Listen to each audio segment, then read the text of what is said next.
Hi, this is Brooke Wood, and I'm gonna tell my story to Kelly. Hello, this is Kelly. And so yeah, this is my story. So I was in like 7th grade, and me and my sister and my cousin were having a sleepover, and my sister like had this secret boyfriend that she wasn't allowed to hang out with.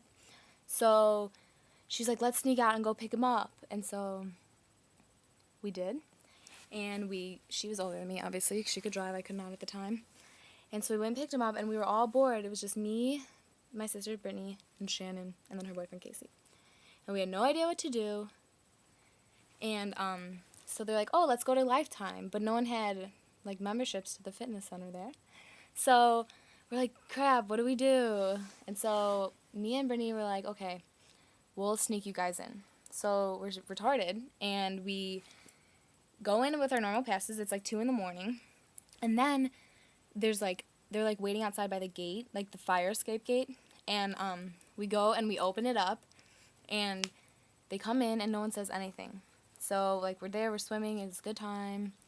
So an hour passes by, we walk out, and they say something to Brittany's boyfriend, and they're like, "Where's your pass?" And then he like comes out to the car and he's like, "Where's my pass to be in here?" And we're like, "Oh crap!" And they're like taking our license plate down, and like said they called the cops, and they keep Casey there because he can't leave because he was trespassing. And so we leave. He's like, "Just leave, just get out of here." So me, Shannon, and Brittany leave. We book it, and we're like freaking out. And so we meet up with our friend Adriana, and we go over to Meyer, and we're just like chilling at Meyer because Meyer's 24 hours. And we're like freaking out. We're all like shaking. We like, don't know what to do because if my sister gets caught hanging out with this guy, it's really bad. And so then we're like, okay, we'll just drive by. So we go and we drive by, and the cops are there. There's like 2 police in there, and we're like freaking out. And then my cousin gets this call on her cell phone, and it's the cop. And he's like, "You guys need to turn your white car around right now." And Shannon and Brittany and Brooke, because they knew our names because we had passes there, they're like, "You guys need to come back right now or we're going to come out and search for you." And so we're like freaking out. We're like, "Oh my God, what are we supposed to do right now?" And so we're driving, and we're going to get screwed because my dad would flip out if he found out we snuck out. And so then my sister's like, okay, I got to turn around. So she goes and she's going to park in a parking lot and figure out what to do. And so she turns, but as she turns left, she's turning on a no left turn place. There's a sign, but it was dark out, we didn't see it.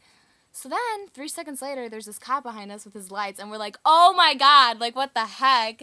And we're like freaking out. We thought they already came from Lifetime to catch us on our deed. And the guy comes out, he's like, "Do you know what you did wrong?" And my sister's like, "No." And he's like, "You guys made a wrong left turn, blah, blah, blah." And she was like, "Oh my God, what the heck?" And he's like, "What's your home phone number?" He's like, "I see you're only 16 years old. You can't be driving more than 1 people in the car, and you are out past curfew." And she's like, and there's like a huge pause. She's so scared, and he's like, "You don't know your home phone number?" And my sister's like, "No." And he's like, "Well, I could just look it up. I have your driver's license." And so then she tells him. And then while we're in there, the cop calls my cousin on her phone and is like, "Where are you guys?" And she's like, "We just got pulled over by another cop, blah, blah, blah." And he's like, "Tell the cop to go to his local radio." And then she's like, "He wants you to go to his local radio." So the other cop goes to his local radio, which is in his car, and he's like telling him what happened at Lifetime. And they like think it's this huge joke, and we're all like freaking out because like it's not a big joke to us because we're going to get in trouble. And so then he calls my dad, and he's calling, and finally he gets a hold of him. And my dad comes over to where we're parked by the pizza place. And the cops are there, and they're like telling my dad the story. They're joking around about it, and they're like, "And we got this guy over at Lifetime waiting." And my dad is just like so pissed off. He's like so angry. His face is bright red. And he gets in the car because my sister can't drive home because it's too late for her to drive when you're 16 because there's laws about that. And he gets in, and he just takes my cousin home. He takes us home. He was so angry, but he was more angry at my sister. I didn't really get in any trouble at all because she's the older one, the more responsible one, what all those parents say.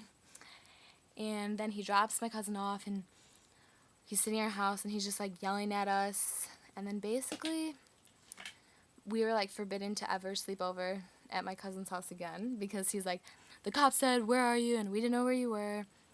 And so then we went home at like 4 in the morning and haven't snuck out since. So So that's my story.